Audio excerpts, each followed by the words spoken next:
Welcome back to another Doc's Diagnosis presented by Centris Federal Credit Union. Start building your financial brand today. And Dr. Rod, Nebraska did not play over the weekend, but up next is Indiana. Indiana lost for the first time as it got beat at Cincinnati. And it was atrocious, especially in the second quarter when Indiana gave up 28 points in that quarter. But they showed glimpses of what they can do. And I'm going back to the Oklahoma game for Nebraska where Casey Thompson got sacked a lot. And that's because Nebraska's offensive line not very good. So let's dive into Indiana's defensive line and a sack they got on Cincinnati. And this is something that I'm a little bit worried about watching this because Indiana does have some fairly good players up front on defense. And where I want people to really key in at is over here on the left side with the left offensive tackle, who's apparently a graduate of the Nebraska School of Offensive Tackles.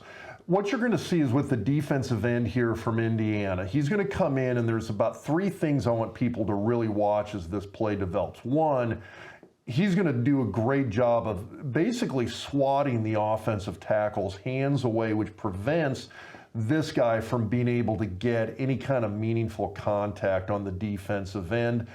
It allows the defensive end to get into the offensive tackle's body, get him with a little bit of a forward lean, which allows him to move him out of the way and come inside and sack the quarterback on this play. So watch the hands, the forward lean, and there's that inside movement that the offensive tackle. Once you get that inside movement at that position, there's no way you're going to be able to recover. The defensive end's always going to have an inside track to the quarterback right there. Indiana with 5 tackles for loss against Cincinnati, 2 sacks, and that was Alfred Bryant right there who had a clear speed advantage, which could be problematic for Nebraska on the offensive line. He did, but it was speed, it was technique, it was balance, and it was good coaching on that. If you look at that defensive end, he knows some very good techniques in terms of getting that tackle's hands off of him and getting the tackle's balance off. And that's something I have a lot of worry about when you go back to the last time Nebraska played.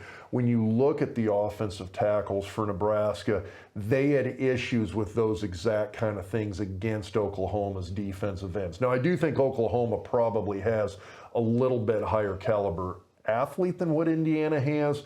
But what we saw in that play right there is somebody who's been well coached in those techniques, and that's something.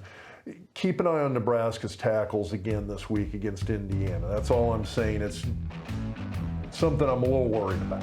So today we take a look at the Indiana defense. Tomorrow we'll take a look at the Indiana offense and Dr. Rob's diagnosis of the Hoosiers there. For Dr. Rob Zatechka, I'm Travis Justice. We'll talk to you tomorrow on the Doc's Diagnosis presented by Centris Federal Credit Union.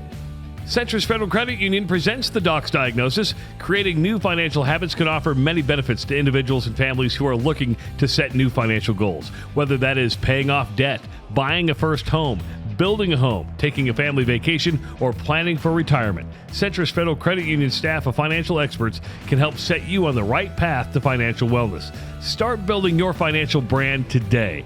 Call the Centris team at 402-334-7000 and start on the road to financial success. Federally insured by NCUA, Equal Housing Lender.